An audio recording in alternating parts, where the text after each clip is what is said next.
Okay, Coach, a couple of days to digest the game up there. Certainly a winnable game for you guys. I mean, the thoughts now, 2 days after the game, seeing the tape. What are your thoughts now? They haven't changed much. I mean, we had a great opportunity to win the game, and we didn't get it done.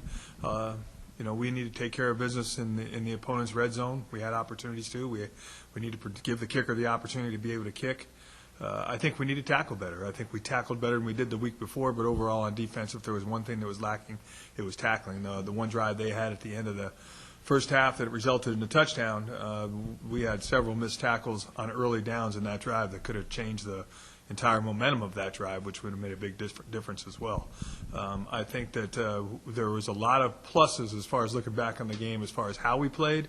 But I think that the ultimate thing when you play the game is you play the game to win. And I think that that was definitely a winnable game for us, and we didn't take care of business like we needed to.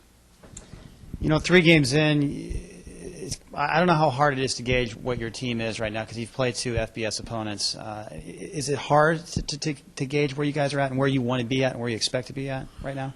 Well, we definitely played 2 good opponents for our level of play, regardless of whether they're FBS or FCS. It really doesn't matter to me. I mean, we've played 2 quality opponents the last 2 weeks for our level. And that's the level we aspire to play at, though. We need to play at a high level. If you look at Ohio University, they're losing 31-23 with 4 minutes to go in Knoxville.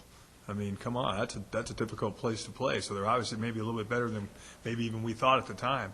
And San Jose State's played an extremely difficult schedule and played the University of Utah and gave them all they can handle.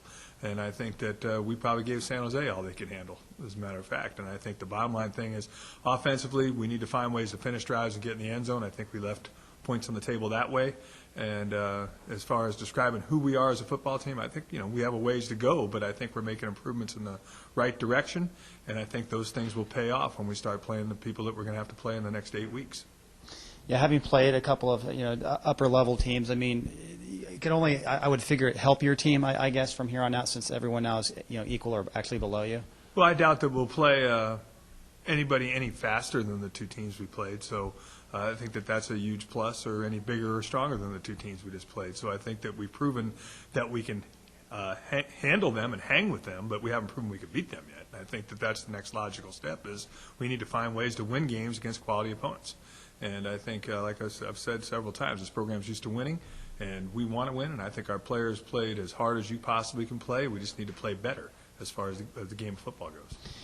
Yeah, I know that the coaches always look towards just the next game, but in the grand scheme of things, you have an 11-game schedule, 2 against FBS teams, 1 against a Division II team. With 1 win, I believe there's 7 games left against FCS teams. So if you want an 8-win standard to get in the playoffs, it seems like you're going to have to run the table, I guess. Would that be accurate? Is that something you guys think about or are concerned about right now, 3 weeks in? Well, I think when you're 1 and 2, you're always thinking about the long term. But I think as a coach, really, and your players and your football team, I think that you don't take care of business week to week. It really just doesn't matter. I mean, I'm not going to worry about how many we have to win in a row when we haven't won 2 in a row yet. Let's win 1 in a row, and we can worry about the next one the next time. But the tough part about any time that somebody has to pick who's going to play in the championship series and at our level, 16 teams and X amount of bids that automatically go to conference champions, and then the rest of the table is wide open. If you put your season in the hands of somebody else, I've learned it can go probably opposite the way you want it to go.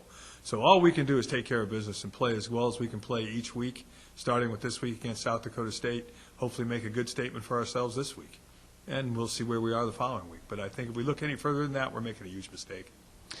This week, South Dakota State, talk about them and what challenges they'll present, and just coming back home, and students will be here, and just talk about Saturday's game overall.